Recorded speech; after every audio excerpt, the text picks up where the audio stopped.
cada vez amenaza al gobierno que está llegando 400, 500 nuevos recursos humanos. Llegan aquí a un examen, aquí a la UAB nomás y ya tienen igual que ustedes, ya son una competencia más, aparte de los que son habitantes. Pero ¿saben qué es la diferencia de ellos? Que ellos son formados para un nivel inicial con medicina integral que es diferente a la medicina interna, ¿me entienden? Entonces ellos no tienen esa formación quirúrgica que ustedes tienen. Y se van a dar cuenta que esa cuando se topen con uno a realizar un punto, a realizar un procedimiento, es bastante la diferencia. Pero también ahorita no se está viendo esa diferencia. ¿Por qué? Porque prácticamente ustedes están saliendo sin habilidad quirúrgica. No sé si fue por la pandemia, no fue por la pandemia, no.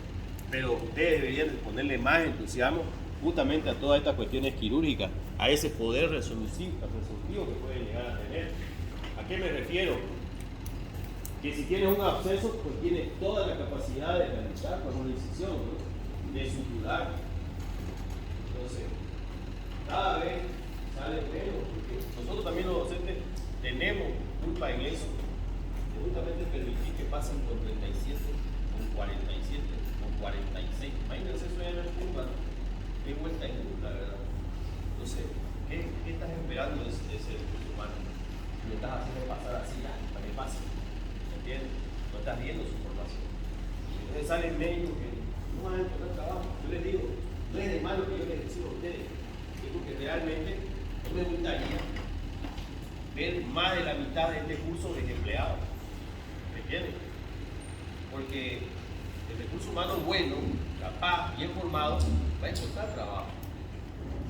El recurso humano no bien formado no va a encontrar trabajo. ¿Me entiendes? Y yo les digo, incluso de hacer un buen punto, te llaman a una cirugía particular. Así te sea ganar plata, ¿me entiendes? Porque bonito es cuando vos salís, sos joven, te vas a depender de tu casa y compañía, y a tu padre cuando terminás de estudiar le he dicho ya, deja de darte plata.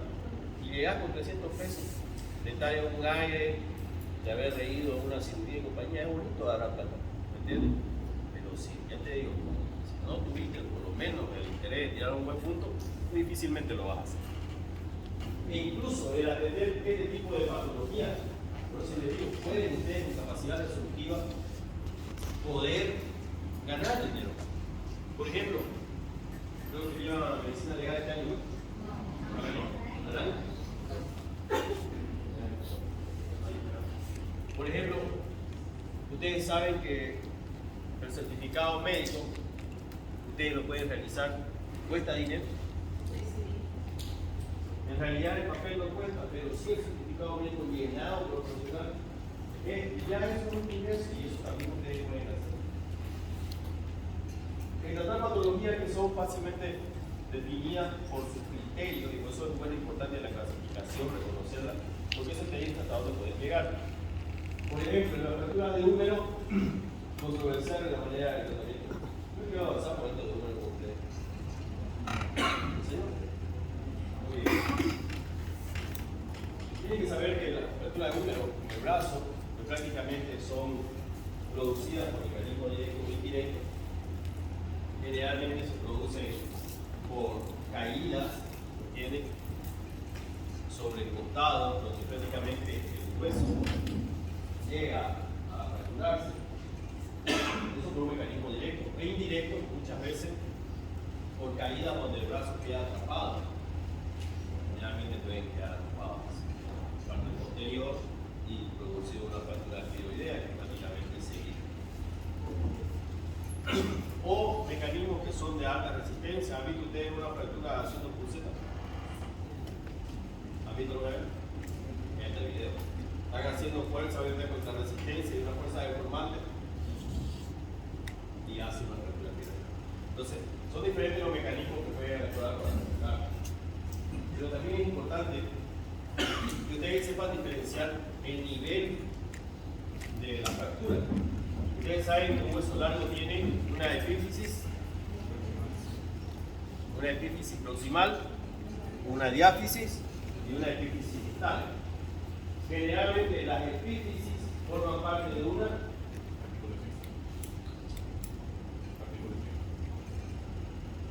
¿qué forman los extremos clavículos? Forman articulaciones. Entonces es importante saber a qué nivel está tu fractura, si está en el tercio proximal, en el tercio distal, porque fractura del tercio proximal va a tener compromiso a nivel de la articulación abdominal. En el epífisis distal, ¿qué compromiso va a tener? ¿En qué articulación? A nivel de codo, muy bien. Entonces es importante que ustedes sepan eso, saber diferenciar. Hay diferentes clasificaciones, que ustedes lo van a poder volver a leer. Clasificaciones anatómicas, dependiendo del lugar en el tercio proximal que está comprometido. Por ejemplo, fractura de abducción de tuberosidades. ¿Cuáles son esas tuberosidades en el tercio proximal? Muy bien, el tornillo y el torquíter. Entonces es muy importante que sepan que se puede prácticamente fracturar por abducción, o sea, por arrancamiento. Ustedes saben muy bien que a nivel de las tuberosidades se insertan músculos, ¿entienden? Que prácticamente pueden, ciertos mecanismos, ser arrancados. Si es que no se rompe el tendón, pues prácticamente se arranca de su inserción. A nivel de cuello quirúrgico anatómico, ya saben ustedes, cuello quirúrgico por debajo de tuberosidades y cuello anatómico a nivel de superficie articular. Fracturas desplazadas, fracturas pulsaciones e incluso fracturas de compresiones de superficie articulares. Como ven, es directamente la clasificación al lugar donde se encuentra el trazo de fractura.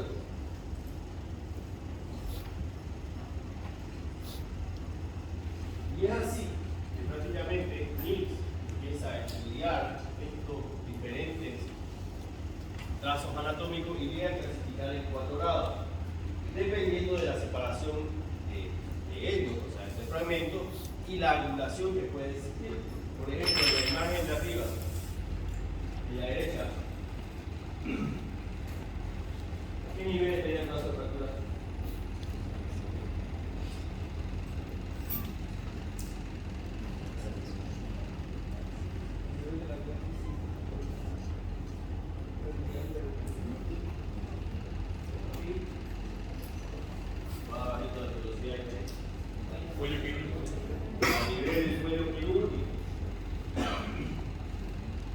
Otras clasificaciones también surgieron, como la de Kocher, de Hay, la de Watson-Young, la misma de Neal, del grupo A. La clasificación del grupo A es prácticamente la que más se utiliza.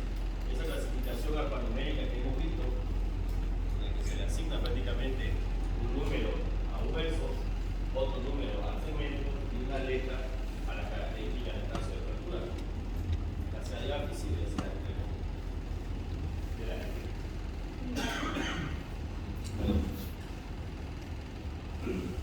Pero es una fractura, y eso es lo bonito del trauma y lo sencillo. Que diagnóstico ustedes lo ven, el paciente con una fractura, con una lesión de un hilo abierto, basta simplemente observar. En la fractura, hablando del tercio proximal, en la fractura de la cara, la fractura en la región anterior, a nivel del hombro, como todo esto sangra, produce un hematoma. Ese hematoma, pues obviamente va a cerrar su video, porque puede ser subcutáneo, y se va a producir como una equimosis. Y esa equimosis, en esa región deltoidea, en su cara anterior, se conoce como signo de hematoma. Cuando ustedes vean a alguien que se cayó, requiere caída del hombro, caída con la extremidad extendida y dolor, incapacidad funcional en hombro, y aparte ven una equimosis en el tercio proximal, sobre todo en la cara anterior del deltoide, ustedes están frente al signo de Mati, que les traduce una fractura del tercio proximal. Este patológico pueden estar en hiato, pueden estar en Casarabe, en Puerto Almacén, sin rayos X, pero llega un paciente así, ustedes sin necesidad de radiografía pueden prácticamente hacer el diagnóstico. ¿Por qué les digo? ¿Qué es lo primero que hace una persona cuando se lesiona una extremidad? ¿Qué es lo primero que hace? ¿Ah? ¿Perdón? No, ¿qué es lo primero que hace? No, ni siquiera hacer la radiografía.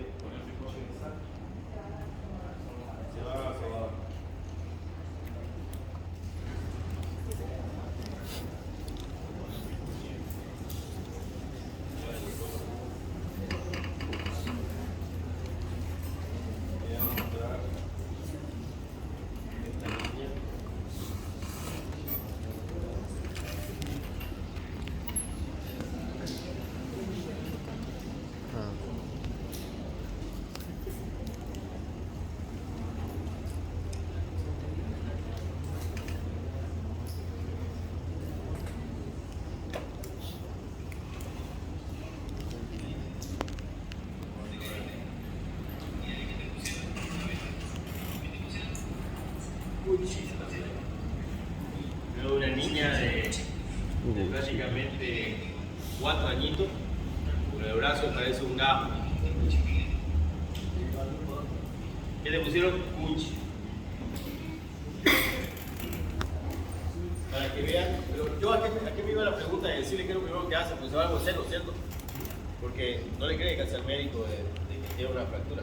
Entonces se van, y esa movilización que realizan, ¿será que va a dejar todo en su lugar con una fractura? No.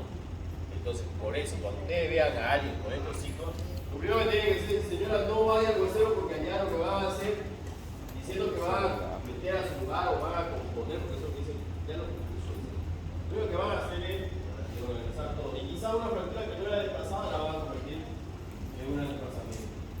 Es por eso que Mills estudia en 4 funciones: segmento articular anatómico, tu velocidad mayor troquita, tu velocidad menor troquita y prácticamente diálisis. ¿Cuál es la conducta? Radiografías anteroposteriores. Ya ustedes saben muy bien que la radiografía es anteroposterior, no es posterior.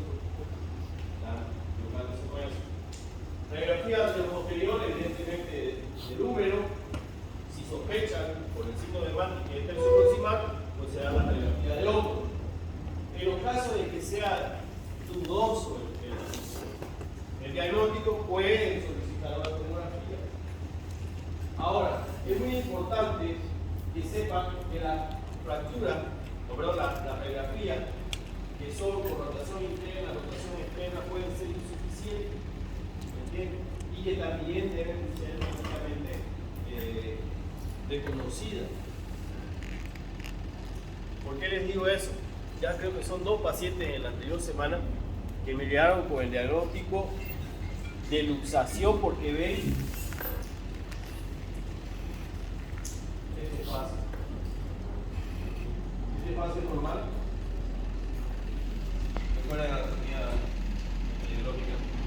¿Es normal? ¿Es normal? ¿No?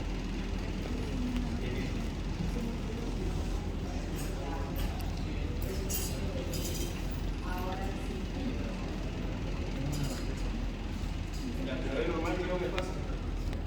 Es normal que haya un espacio subacromiano. Ahora, de que cuando está más allá de 5 milímetros, evidentemente, o 1 centímetro, está más allá de eso, evidentemente está ante una luxación.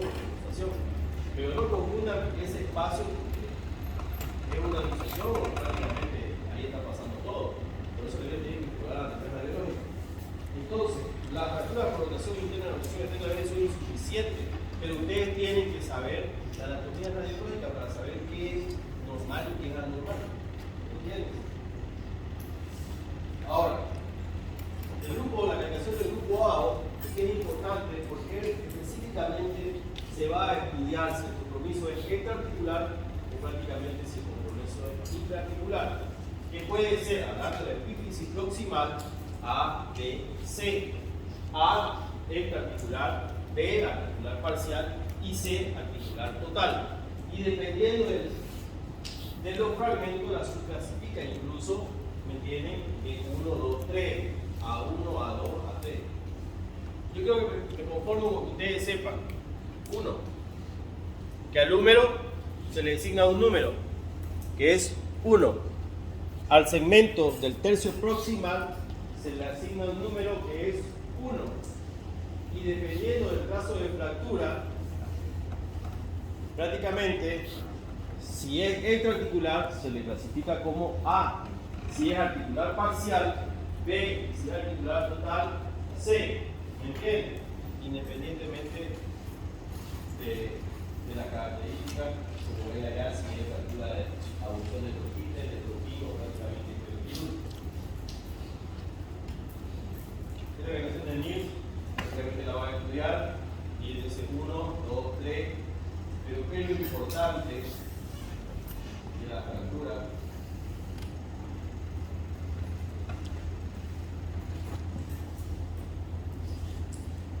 De grado 4. Todas las fracturas tipo 1, 2, 3 pueden solucionarse obviamente, ya sea con forma percutánea, ya sea con acá, ¿me entiendes? Pero ¿qué es lo importante que me gustaría que sepan? Que la tipo 4 es grandemente predisponente a necrosis avascular. Como ustedes pueden observar, la circulación que nutre la cabeza humeral es prácticamente circunferencial, pasa a través de las estructuras anatómicas como Purkinje, el cuello anatómico. Entonces, si existe una fractura de cuarto grado que tiene compromiso tanto de cuello quirúrgico, cuello anatómico, troquíter y troquín, prácticamente todos, ¿me entienden? La vascularización va a estar prácticamente cronicada y esa fractura va a ir a una necrosis avascular. Esa necrosis avascular va a terminar en una prótesis. ¿Por qué les digo esto? Generalmente la fractura de tipo 4, a no ser que sea de mucha energía, por un accidente de tránsito que se produce en una persona joven, generalmente se produce en personas de la tercera edad, en personas con calidad ósea muy comprometida. ¿Qué tiene la persona de la tercera edad? Osteoporosis. Entonces, fracturas de hueso osteoporótico con compromiso de toda su circulación, porque prácticamente fractura 4 partes, ¿me entiendes? Ese paciente va a terminar con una necrosis, ¿me entiendes? ¿Y será también que lo tengo que mandar a hacer a otro paciente? No. Yo lo que tengo que hacer es esperar. Por eso las primeras diapositivas dicen son controversiales, porque algunas dicen directamente prótesis, otros dicen que esperen. El organismo puede prepararse, puede estabilizar y no pasar eso, pero la mayoría termina prácticamente con cosas secas.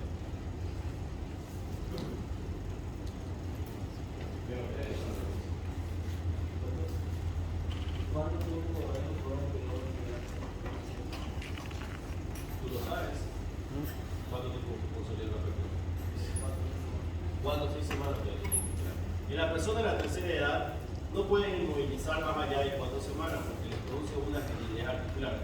Pero entre 3 y 4 semanas ya debería estar prácticamente organizado y pudieras ver los signos radiológicos de consolidación de una fractura. ¿Cuáles eran? ¿Recuerdan?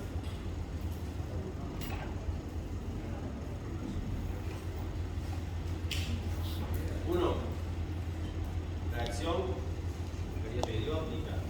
2, presencia de callo. Y evidentemente en caso de fractura se van viendo borrosos.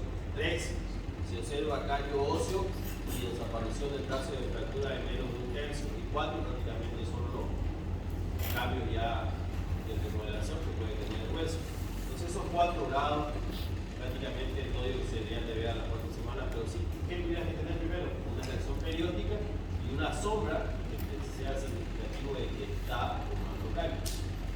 Pues si a las 4 semanas no ves callo y nadie ve que parece una uva pasa porque se hace así, ya se va exponiendo, evidentemente te vas a la anatomía no tiene que cambiar mucho y tiene que tener reacción periódica y signo de que está borrando los casos de fractura. Muy bien. La vía de abordaje, no se preocupen que no las voy a preguntar, pero que ustedes sepan que la cuestión quirúrgica se puede hacer un abordaje pectoral, se pueden hacer reducciones percutarias, como la que ven ustedes, una apertura de lo que era el cuello anatómico y parte del troquíter, pero ustedes se hizo una estabilización percutal. Se pueden hacer fijaciones externas, ya sea que sean tratamientos de fracturas con mucha convolución, que es imposible alojarle una placa o un clavo medular, pero se pueden estabilizar manteniendo por distracción la reducción de los fragmentos o que hayan sido resultado de traumatismo con exposición, obviamente del tercio principal del núcleo. Evidentemente, tipo 4, ante la necrosis avascular, terminan haciendo una prótesis, esa es una prótesis de húmero, en la cual solamente reemplaza la parte proximal. La prótesis reversa prácticamente cambia la articulación, lo que articula es ya aquí la glenoide al húmero, lo llamamos reversa. Muy bien, eso en cuanto a la fractura del tercio proximal. ¿Ya? No se olviden, clasificación A. Fracturas de aficiario. Evidentemente, una fractura a nivel de aficiario es ese trazo de fractura a la mitad del hueso. A la mitad del hueso.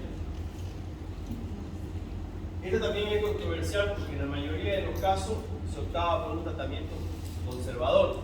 Me acuerdo que hubo un congreso donde llegaron los paraguayos y los paraguayos mostraban un metaanálisis. Cuando hablo de metaanálisis, ¿qué cantidad de casos son? ¿Ah? Ustedes avanzan en su metodología de la investigación. Cuando hablamos de metaanálisis, ¿cuánto es la cantidad mínima de casos?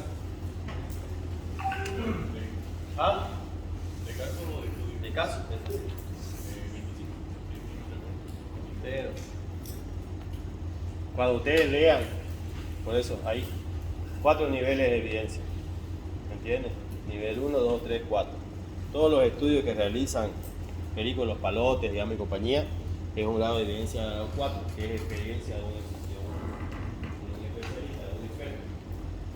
Pero tipo 1 son estudios de metaanálisis. Y los metaanálisis son estudiados arriba de los 1000 casos. ¿Quién es? ¿Uno no te muere? Estaba durmiendo. Entonces, imagínense, llegaron los paraguayos con un estudio de más de 1000 casos, ¿ya? Que trataban las fracturas de húmero con canillera. Las canilleras de fútbol las ponían al revés, o sea, ponían, digamos, una para arriba y la otra para abajo y le hacían un vendaje. Pero utilizaban al húmero y lo mandaban al paciente a realizar la flexión-tensión. No rotación, porque ustedes saben que las rotaciones son perjudiciales a la consolidación. Pero el movimiento de flexión-tensión producía prácticamente compresión centrípeta y explicaba prácticamente que la consolidación se producía gracias a él. Así que ya lo verán a nosotros, como esto fue en el primer año de residencia. Llegaban los pacientes con fractura de húmero, señor, ¿usted juega fútbol? Sí, traiga su canillera. Alto mismo lo creamos canillera. Y sí, digamos, ¿no? Algunas personas volvían, generalmente jovencitos o personas relativamente jóvenes, llegaban con su consolidación de su húmero. Pero no en todo se aplicaba. ¿Por qué? Porque generalmente aquí en nuestra población trinitaria le gusta mucho comer, ¿no? ¿Y qué creen que algunos venían? ¿Ah? Bien sobrepasaditos de peso, ¿no? Entonces esas lonjas de la grasa hacía que esa fractura, así como ven a un lado, circule para el otro lado, evidentemente porque afectaba a los brazos, a la lona. Entonces esos pacientes no podían tratarse, ¿me entienden? Por eso era controversial si decíamos que en fracturas de húmero colocábamos canillera. Ahora, tienen que saber que representan casi el 5% de todas las fracturas que se producen en la tercera edad. Entonces quiere decir que de 10 pacientes ancianos que tú atiendas, prácticamente te pueden llegar 5 de esos, pero menos de 5 de esos, ¿entiendes? Otra situación importante, tienen que saber que corresponden al 30% de traumas de alta energía. ¿Qué quiero decir? Que también si tienen accidentes de tránsito, por ejemplo, siempre tienen que revisar el número, ¿me entienden? Porque se espera que se produzca. Y vean ustedes un 30%. Entonces ese 30% también ustedes tienen que ir a revisar el número, tanto profesional, los oficiales.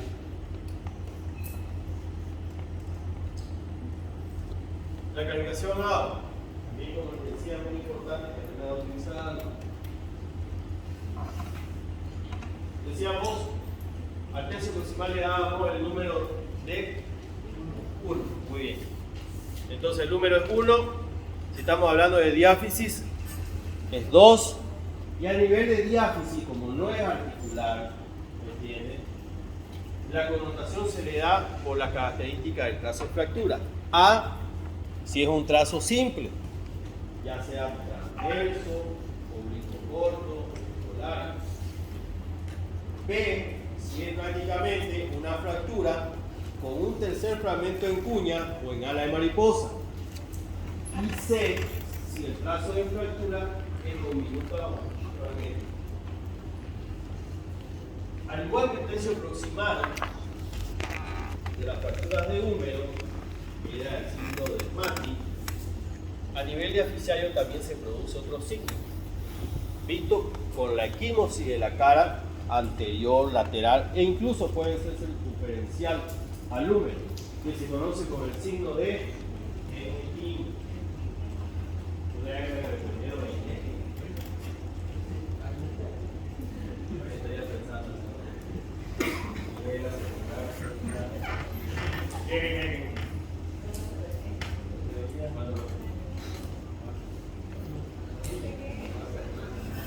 Hace rato escuchaba, ¿no, pobrecito? Ahora, y después la cerveza subió. Yo le decía, y después se queda que no tiene brilla.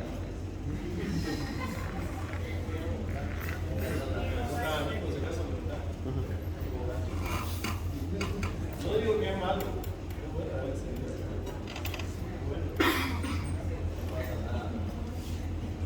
Ahora,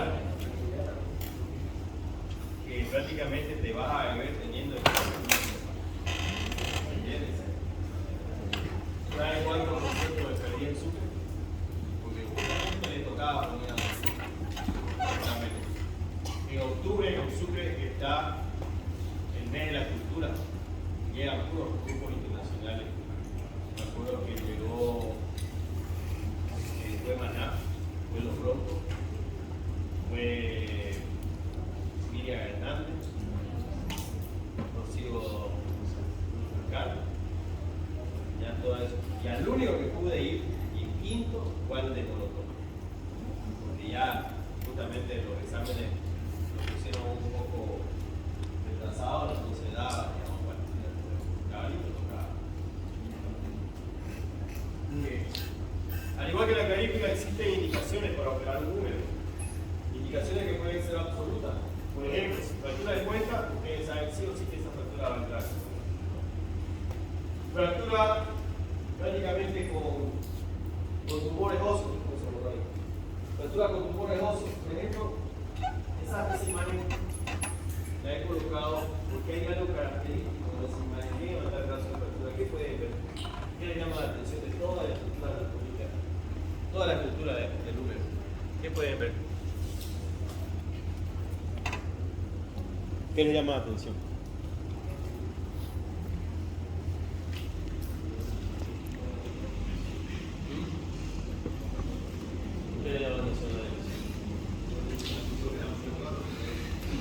Ya que está a un lado, pero ustedes tienen la imagen ahí, veo que están siguiendo la imagen muy bien, me parece bien que estén así. Pero ¿qué pueden ver en el trazo de fractura sobre todo?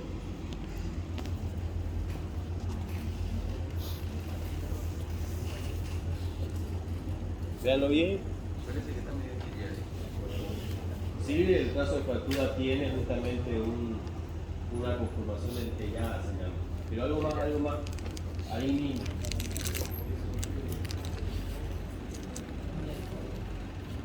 Siempre cuando vean un hueso, tienen que estudiar las corticales, el grosor de las corticales. Si ustedes están mirando su celular, se van a dar cuenta que la cortical es pareja abajo, es pareja en la otra cortical opuesta arriba, lo mismo, pero en el flujo de fractura las corticales tienden a adelgazarse. Vean ustedes, se adelgazan y hay una zona más clara, ¿entienden?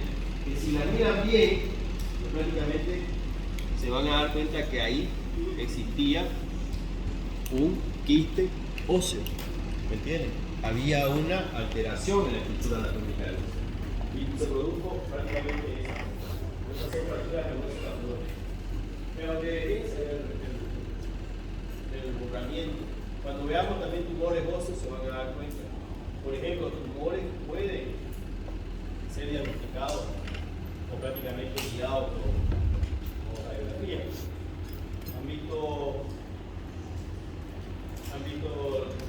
Taxi Noticia que entrevistaba a un joven cómo aumenta el volumen de la pierna?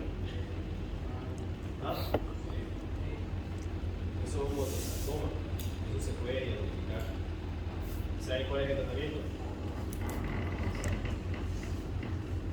La desarticulación.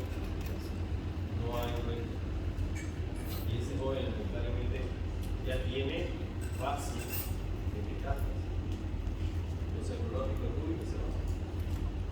Y ya ven que todo dice, ojalá llévenlo a...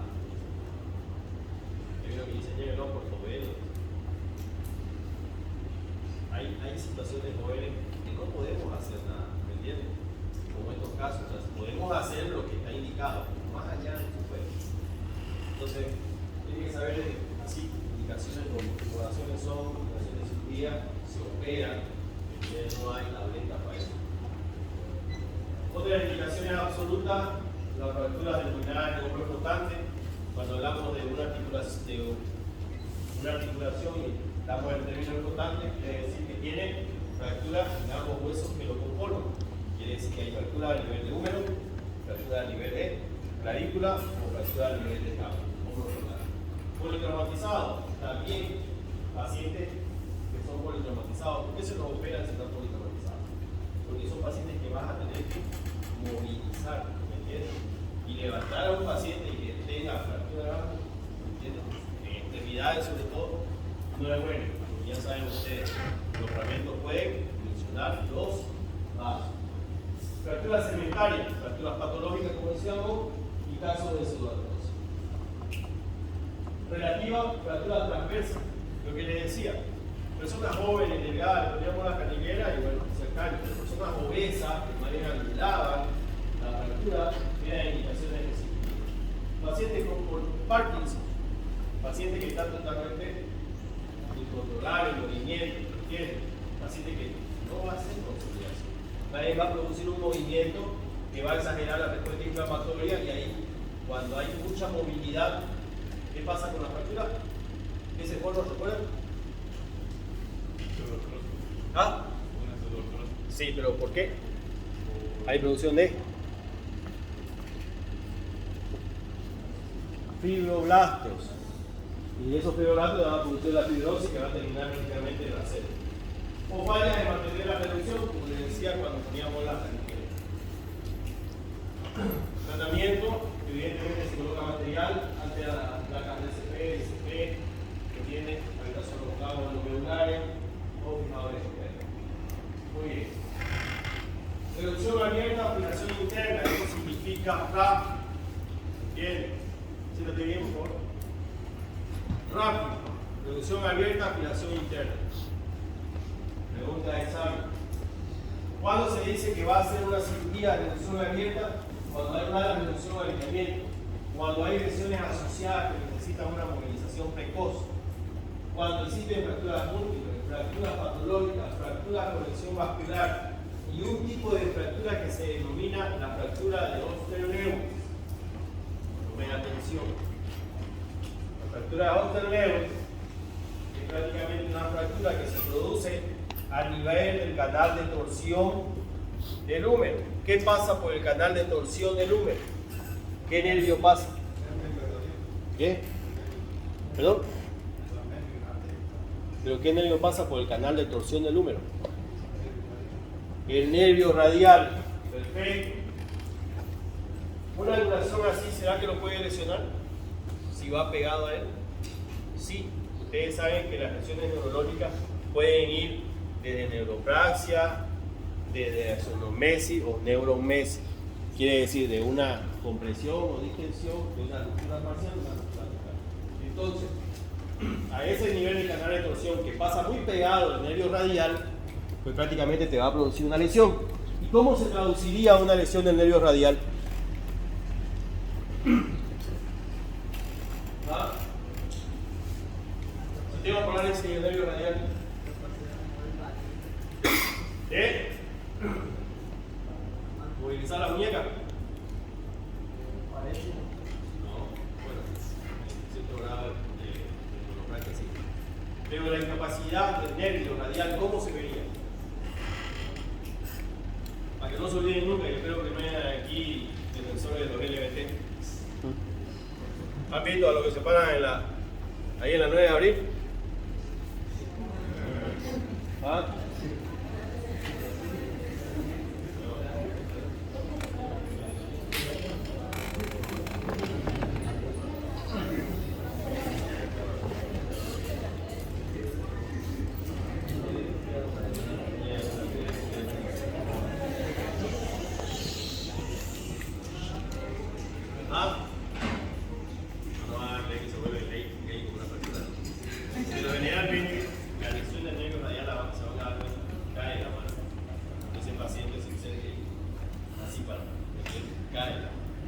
qué? Porque obviamente no puede hacer la extensión a través de lo que prácticamente lo primer y segundo radial, ¿me entiendes?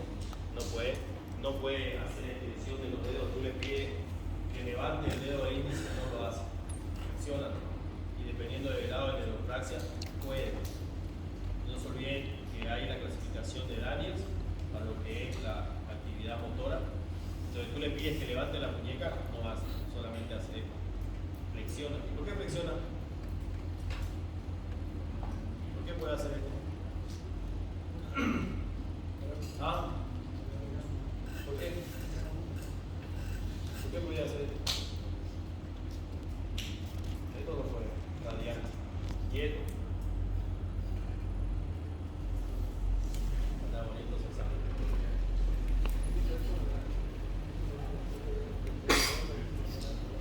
El tensor del dedo gordo acá. No estaría acá.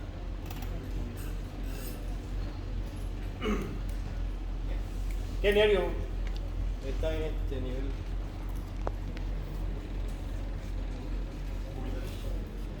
Cubital está en el lado interno, pero no comanda los dedos. ¿Qué nervio tenemos al medio?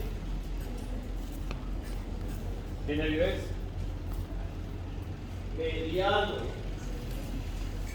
Si su paciente solamente hace esto, quiere decir que tiene íntero el mediano. Pero si no puede extender, tiene lesionado el nervio cubital.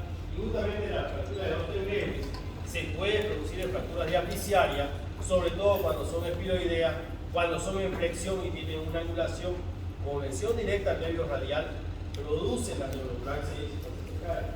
Es por eso que es importante cuando tú tratas a un paciente con una fractura de húmero que directamente le pidas que haga los movimientos de la muñeca normal.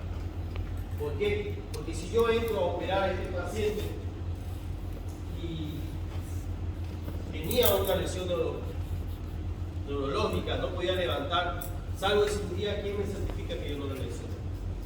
Porque cuando veamos los vías de abordaje, cuando ustedes vean, no vean ¿ya? Pero cuando vean la vía de abordaje van a ver de que uno divulsiona el músculo del tríceps y por debajo lo encuentra el nervio radial. Que por cierto es uno de los nervios más sensibles. A veces ni lo mirás ni lo querés tocar y hace neuropraxia fácil. Es frecuente, ¿entiendes? No es como el cubital, que el cubital en la técnica quirúrgica tú le pasas un drenaje Penrose para sacarlo del campo quirúrgico, lo traccionás, no pasa nada. El nervio radial, ni bien lo tocamos, le pones el separador encima, muy bien.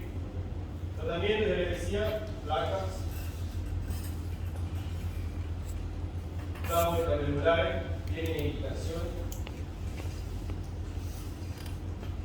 La técnica quirúrgica, no se preocupen, hay diferentes tipos de abordaje, para clavos intravelular, la vía de abordaje anterior, posterior, lateral, no se preocupen de eso. Nada más los riesgos que pueden existir, evidentemente, nervio radial, nervio axilar, arteria uveral y arteria circunfleja. Son prácticamente las estructuras anatómicas que se pueden perjudicar en fracturas que son tanto proximal como diapiciario. Ustedes saben que diapiciario es prácticamente hasta metástasis o previo.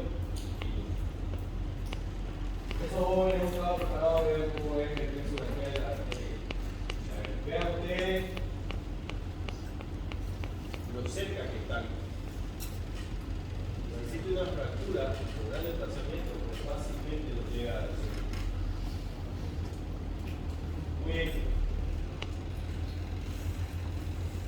Una vía de abordaje. Vean ustedes, esta es la vía de abordaje posterior. Vean el nervio radial cómo cruza, cómo hay que funcionarlo para colocar una placa prácticamente así. Vean el tamaño de la herida, prácticamente casi todo el brazo. Bueno. Muy bien. Los asuntos no le voy a preguntar bien a la abordaje.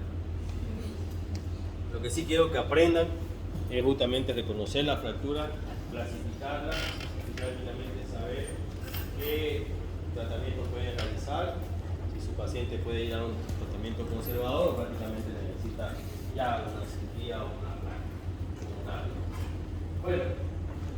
Tercio distal. Solución de continuidad a nivel del tercio distal del húmero. ¿Cómo está conformado el tercio distal del húmero? ¿Qué podemos encontrar? A ver, recuerden. Uno, cóndilo, epicóndilo, epitróclea, fíjate. Epitróclea, ¿qué más?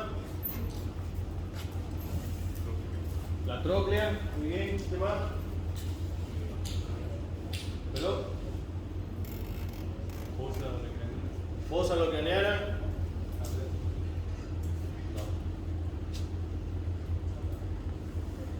La fosa locraneana, pero hay una fosa que es coronoide. ¿Entiendes? No, la cavidad sigmoide está en el cuito. Muy bien, entonces eso es lo importante, ¿no? ¿Qué articulaciones pueden, bueno, están en el codo? ¿Qué articulaciones están en el codo?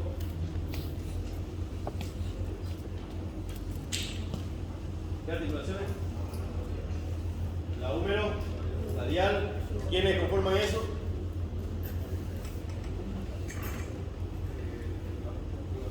La cúpula radialis. El cóndilo. ¿Qué otra articulación tenemos ahí?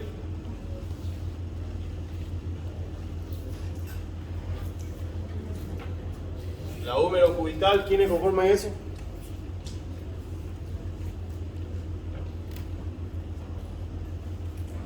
Húmero cubital. ¿Quiénes conforman eso?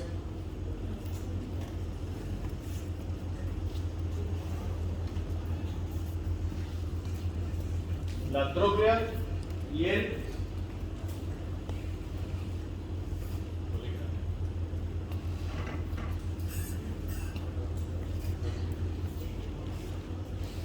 y la cavidad sigmoidea del cúbito. ¿Qué otra articulación hay ahí también en el codo? Ya tiene la húmero radial, cóndilo cúpula, tiene húmero cubital, con tróclea y cavidad sigmoidea del cúbito. ¿Qué otra articulación hay? Radio cubital.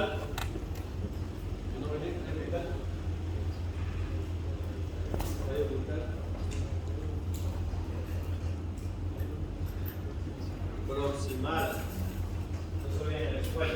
¿Por qué es importante que ustedes recuerden eso? Porque la fractura a nivel del tercio distal justamente se la clasifica también a través del AO por el compromiso que tienen estos. Por ejemplo, vean ustedes en la dirección del AO. Clasifiquemos. Húmero es 1. Tercio distal 3, porque proximal fue 1, diafisario fue 2 y distal 3. Muy bien. Si es extraarticular, se le da una clasificación de A.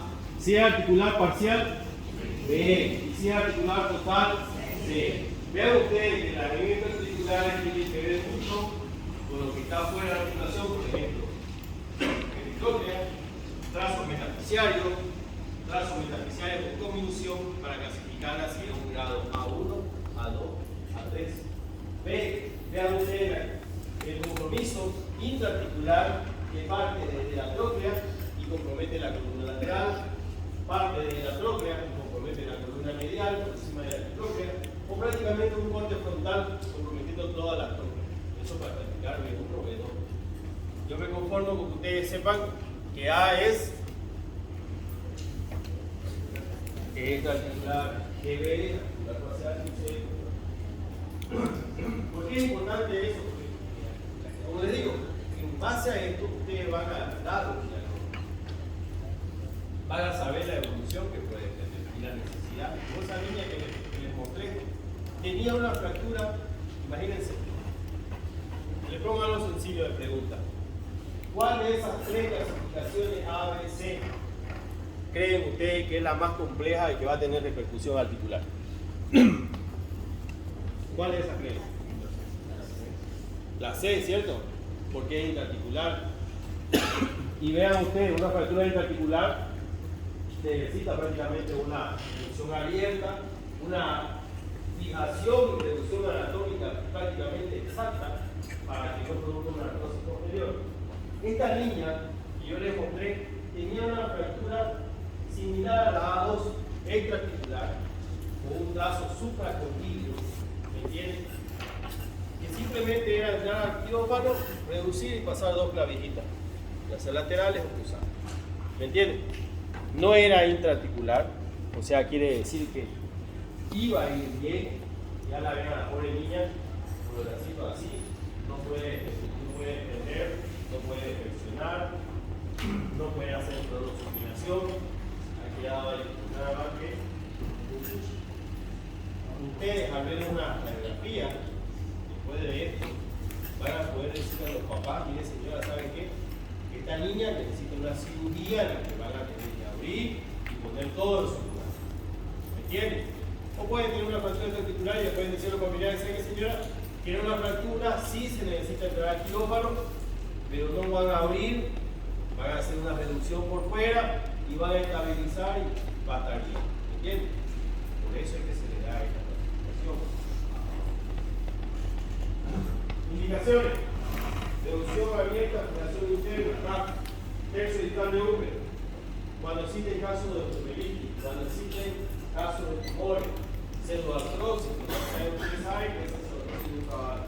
Exploración del nervio radial, en aquellas lesiones que prácticamente se acompañan con nervio radial. Cuando pasa el canal de torsión en el nervio radial, que viene por detrás de la diáfisis, de medial a lateral, y luego se viene anterior, ¿por dónde pasa?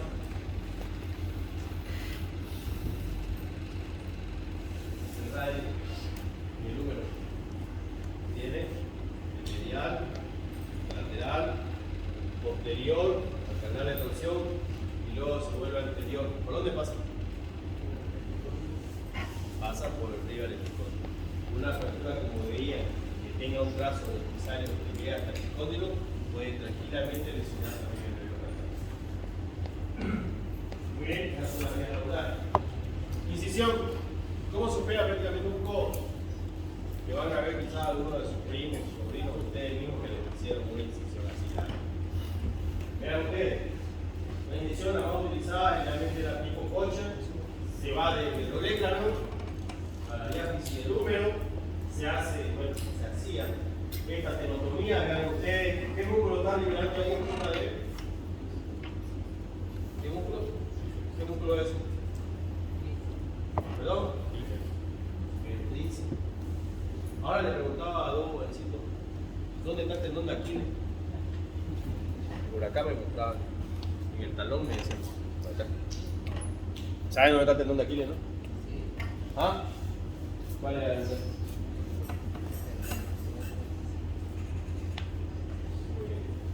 Entonces no pueden dudar dónde está algo tan común como el tendón de Aquiles. Bueno, el tríceps, muy bien. Vean ustedes, hacen la tenotomía, el vierte todo, y vean ustedes esa imagen de abajo, de la izquierda, ahí. Vean ustedes la pared abdominal, vean ustedes la columna medial, la epitropia, la columna lateral con el epicóndilo y esa pequeña depresión que ven en la fosa del cráneo. Vean ustedes, una fractura lo que se trata es de prácticamente unir todo.